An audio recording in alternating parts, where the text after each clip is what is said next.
This channel does not promote any violent, harmful, or illegal activities. All content provided by this channel is meant for an educational purpose only. Top quality और consistent performance के लिए सिर्फ silver pump नाम याद रखना। কালীগঞ্জে নিহত ছাত্রী তামান্নার বাড়িতে আর্থিক সাহায্য দিতে গিয়ে প্রত্যাখ্যাত হলেন জেবরার বিধায়ক হুমায়ুন কবির। টাকার কোনো প্রয়োজন নেই, তৃণমূল বিধায়ককে জানিয়ে দেন তামান্নার মা। টাকা নিলে কি মেয়েকে ফিরে পাওয়া যাবে? হুমায়ুন কবিরকে প্রশ্ন তামান্নার মায়ের। কালীগঞ্জে জয়ী প্রার্থী আলিফা আহমেদ কোথায়, এই প্রশ্নও তোলেন তামান্নার মা।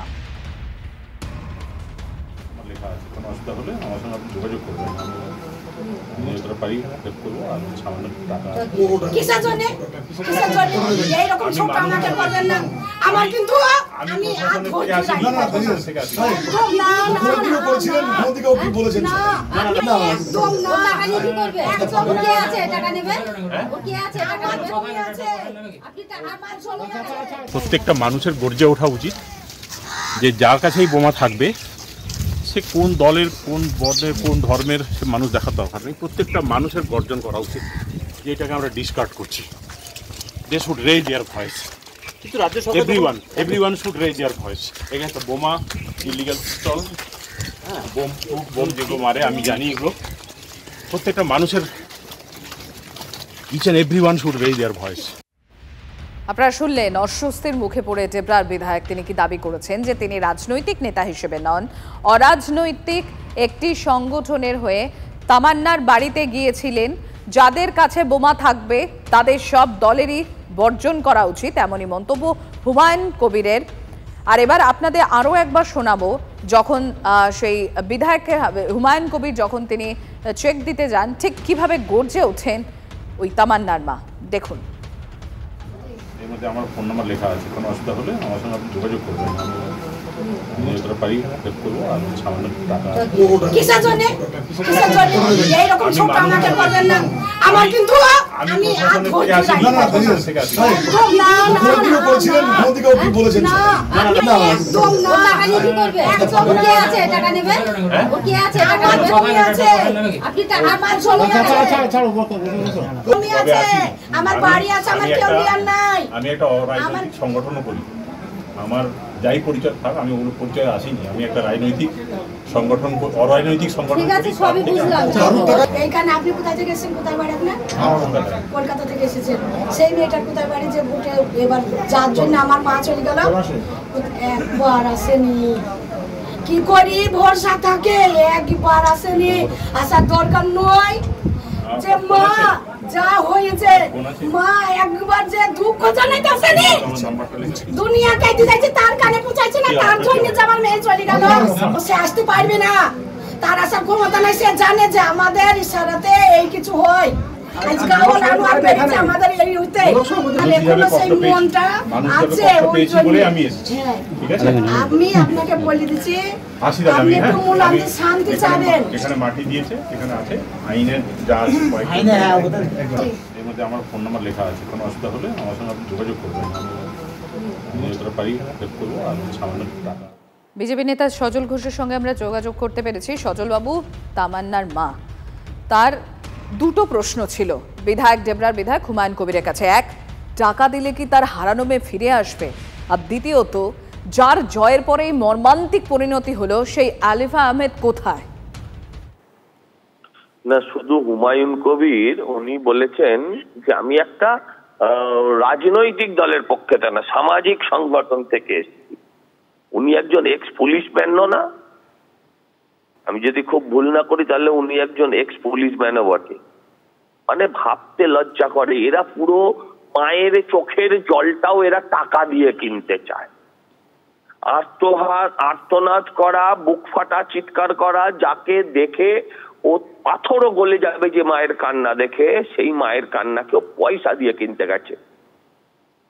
ওর মা বলেছে যে আমরা লেলাখাপা মানুষ, আমরা লেখাপড়া জানি না, কিন্তু ওর মা লেলাখাপা মানুষ ওই যে প্রশ্নগুলো করছে, শিক্ষিত সমাজ, প্রশিক্ষিত সমাজ, সেই প্রশ্নগুলোর উত্তর একটাও দিতে পারবে? টাকা দিতে এসছে, ওর মেয়েকে ফেরত দিতে পারবে? আর এর মধ্যেও ওর মা প্রতিনিয়ত বলে চলেছে যাতে আর কোনো তামান্নার সৃষ্টি না হয়।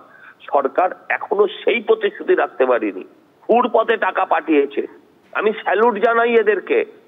এই ঘটনা অভয়ার মা প্রথম দেখিয়েছিলেন, মা বাবা, তারপরে আমরা হরগোবিন্দ দাসদের পরিবারকে দেখেছি, আর এই তামান্নার মতন গরিব ঘরেও মানুষ যে বিক্রি হয় না সবাই টাকার কাছে, সেটা দেখেছি।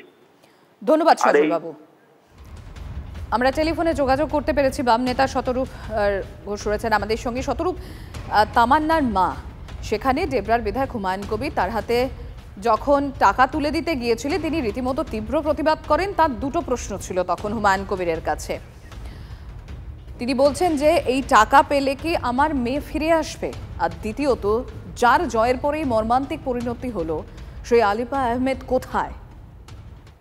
দেখুন, তৃণমূল কংগ্রেসের এরা যেটা কত নোংরা মানসিকতা, নোংরা দল, বারবার করে এদের আচরণগুলো থেকে তাদের প্রমাণ পাওয়া যাচ্ছে। এরা জিতেছে ভোটে, জিতে কয়েক ঘন্টার মধ্যে একটা বাচ্চা মেয়ের শরীরকে টিপ করে বোম ছুড়ে একটা বাচ্চা মেয়েকে খুন করলো। তারপরে পয়সা দিয়ে তার পরিবারকে কিনতে গেছে। এবং আপনারা জানেন যে এটাই প্রথম নয়, সাম্প্রতিক কালেও আমরা দেখেছি অনিশ খানের বাড়িতে রাত্রির বেলা এমনকি একটা মিডিয়া হাউসের মালিককে মাঝরাত্রিবেলা চোরের মতো করে তার বাড়িতে পাঠিয়েছিলেন স্বয়ং মমতা ব্যানার্জি। পাঠিয়ে বলেছিলেন যে আপনি ছেলের তদন্ত এইসব চেপে যান, একটা নিন আর পরিবারের কাছে চাকরি দিতে হবে বলুন। অনিশ খানের বাবা দূর করে বাড়ি থেকে তাড়িয়ে দেন।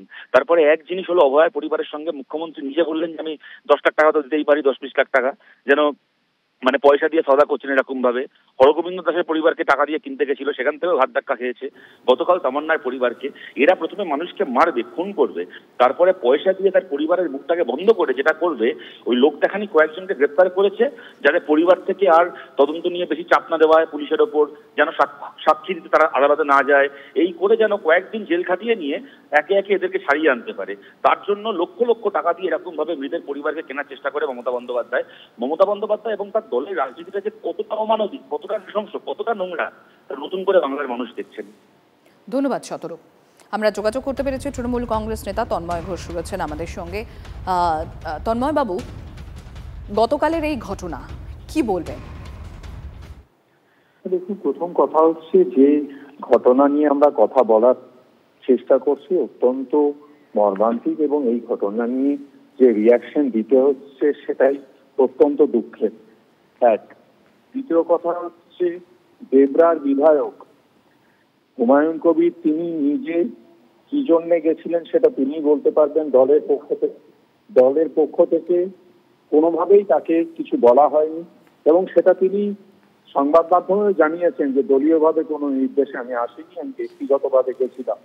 দলের পক্ষ থেকেও তার কাছে বার্তা দেওয়া হয়েছে যে তার এই সিদ্ধান্ত দল ভালোভাবে নেয়নি, কারণ এরকম একটা সময় এইভাবে টাকা নিয়ে যাওয়া সেটা নিশ্চিতভাবে খুব সেন্সিটিভ নয়।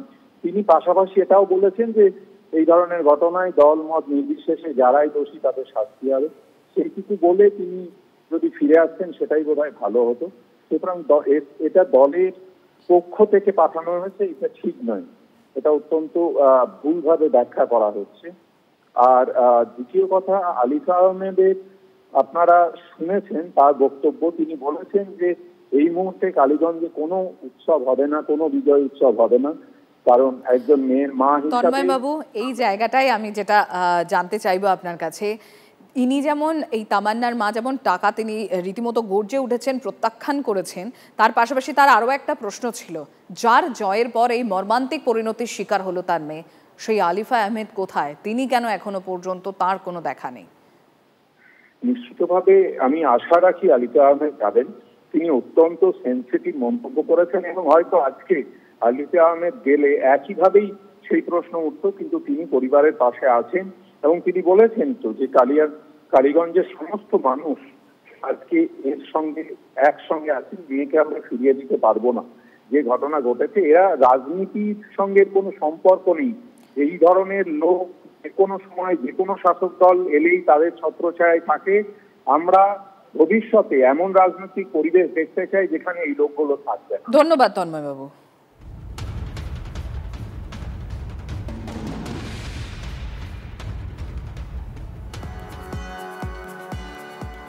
কালীগঞ্জের নাবালিকার মৃত্যু 3 দিন পার, গ্রেফতারি মাত্র 5।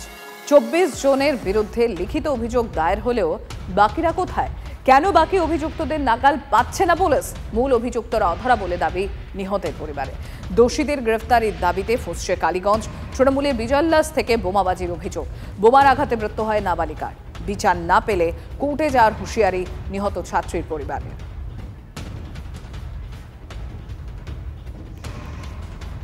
পুলিশকে তো 100 বার বলা হয়েছে কারা ছিল, পুলিশকে তো বারবার বলা হয়েছে এই সব লোক। আমি তো চিনি সবাইকে, আমি তো সবাইকে চিনি, আমি উদাকেও চিনি, যারা অ্যারেস্ট হয়েছে তাদেরকেও চিনি, আমি তো আরো যারা লোক আছে তাদেরকেও চিনি। তাহলে পুলিশ গ্রেফতার করছে না কেন? করছে না তাদের এইরকম দিন হয়নি। তারা ন্যায্য বিচার করতে চায় না, ন্যায্য বিচার করলে আজকে এই অবস্থা হয়। পুলিশের তদন্তে কি ভরসা রাখছেন না আপনি? এখন পর্যন্ত আছে, টাইম দিয়েছে, 24 ঘন্টা টাইম দেওয়া হয়েছে। 24 ঘন্টার মধ্যে যদি আমার না বিচার হয়, আমি অন্য জায়গায় যাব, আমি যেখানে বিচার পাবো সেখানে যাব, কোর্টে যাব। আমি কোর্ট তার ওরা কিনে থুই দেয়নি, কোর্ট তার পুলিশে কিছু করতে পারবি না। আমি কোর্টে যাব, আমি সিবিআই এর কাছে যাব, আমি আরো বড় পুলিশের কাছে যাব।